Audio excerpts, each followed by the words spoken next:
Бүгін сіздерге сондай нәзік, дәмді творожный пирогтың дайындалу жолын ұсынатын боламын.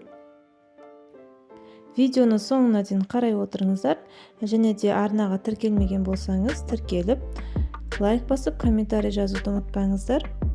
Алдымен қамырын дайындайтын боламыз. Ол үшін 200 грамм електен өткізілген ұнымызға 70 грамм қант ұнтағын қосамыз, және де 10 грамм қамыр қобызғыш қосамыз. Осы құрғақ заттарды жақсылап араластырып алғаннан кейін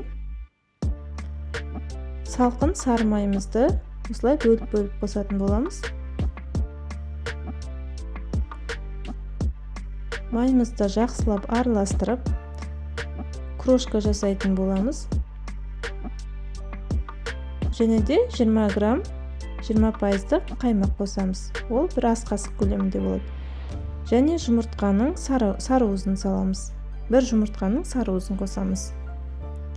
Осы заттарды жақсылап қамырлайтын боламыз.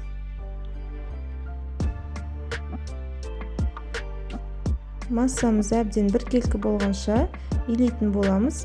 Өте жұмсақ, нәзік қамыр шығады.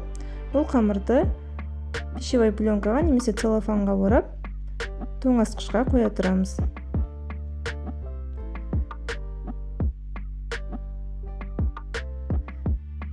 Енді салмасын дайындайтын боламыз. Ол үшін 500 грамм ірімшікке, жаңағы сүзбе деп айтса да болады, яғни творыққа. Бұл бізде Жилсы фирмасының творығы. Және де 100 грамм қаймақ қосамыз. 150 грамм қант қосамыз. Және де 3 жұмыртқа, және де бағанағы сары уыздың бір жұмыртқаның ақ уызын қосамыз. Осы заттардың барлығын блендермен жақсылап езіп аламыз. Блендермен езген жақсы, себебі жаңағы массамыз біркелкі болады да, пирогымыз өте нәзік, дәмді болып шығады. Міне осындай масса болып шығады, қоймалжың масса. Енді кезекте бағанағы дайындап қойған қамырымызды осындай формаға салып, астына шеттерін шығарып дайындап аламыз. Ортасына салманы құямыз, жаңағы дайындап қойған.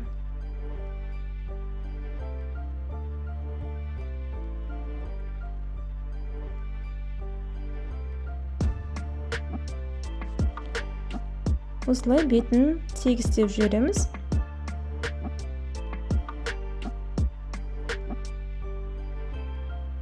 Одан кейін бетіне осылай жемістер пайдалануға болады. Жеміс-жидектер, яғни бұл жерде бізде кукуруз крахмалына кішкене аунатып алып қостым.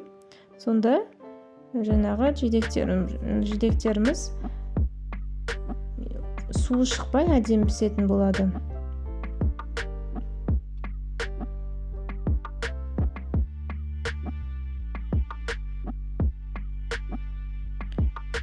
Бұл жерде менде таңқура, яғни малина мен смородина. 180 Цельсий градуста 35 минут көлемінде пісіріп алатын боламыз. Піскенін шетіндегі жаңағы қамырының кішкене қызарғанынан байқауға болады. Және де міндетті түрде әбден суытатын боламыз. Кем дегенде түнге қойып қойған өте жақсы болады. Себебі жаңағы массамыз әбден суып, ортасы қату керек. Бұл жерде менде де 3 сағат көлемінде ғана суығандықтан кішкене орта жағы әлі біркелкі массаға келмеген. Негізі бір түнге қойып қойсаңыздар өте жақсы болады. Міндетті түрде осы пирогты пісіріп көріңіздер, өте дәмді болып шығады. Астарыңыз дәмді әрі берекелі болсын.